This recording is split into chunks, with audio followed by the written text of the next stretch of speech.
I have one school that have taken positive looking to the extreme, and they are determined to become a vision friendly school. When I walk in there, my heart bursts with pride to see everybody wearing black tabards, carrying torches. It's given them the confidence to understand vision, and it's inspired them to better understand vision. Positive looking sort of help not just the VI students, it helps the whole cohort within her class. When you go into schools, you can see that understanding vision underpins the whole day. Yeah. All the classrooms have changed.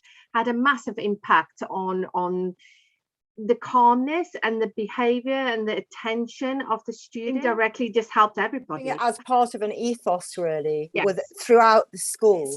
You see it happen in one classroom, and it starts to unravel throughout the school because they see the benefits in that one classroom. It benefits all the children. Really about using positive looking as a way of upskilling our schools, and that knowledge in the schools. Discussion recently around how we support special schools and how much more effective it is if they take ownership of what they are doing and they have that understanding, rather than us popping in, assessing a child and then writing a report and disappearing.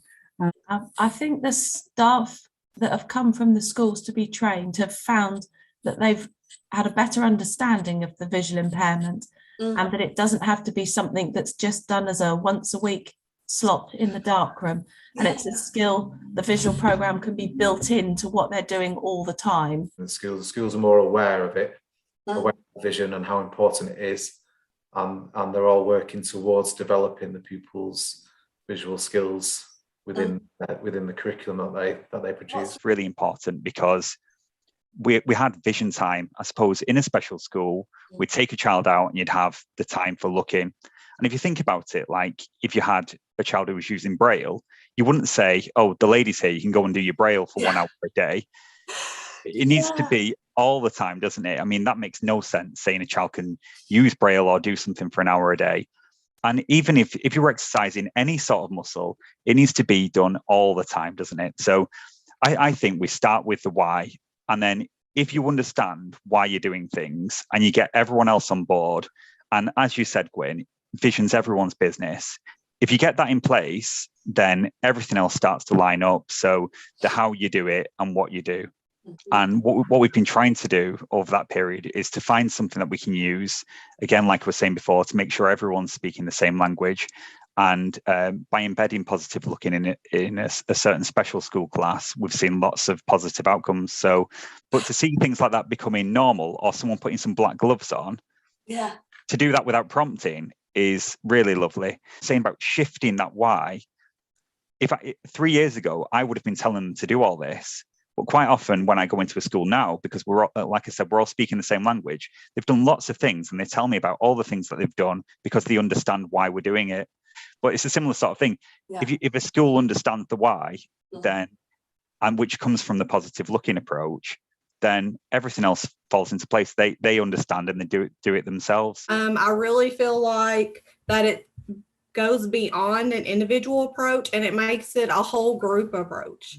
So we go beyond just that vision teacher just having that knowledge to everyone having that knowledge, which is fantastic. So I feel like our kiddos, our students, our vision kiddos, and all disabilities really, are getting to be able to be more involved in lessons. That's still helping them increase those visual skills and working toward other progressions, and helps everyone. Just skills in general, story time helps all comprehension. There are so many skills besides vision that it plays on and builds on. So just from the initial, honestly, first session of looking at this program, I have been super excited just to start implementing. This is completely different, but it's even got me more outside my approach on CVI assessments. When I go in and assess these kiddos, I'm using different materials, making materials. And so, like I said, it got me thinking outside the box just in general as a whole. Actually going to be something that teachers could use. I could see it being used with students, and not only visually impaired students. And that's one of the things I'm looking forward to see a ripple effect is, as this is engaged, is used in a classroom, the other students may become more engaged.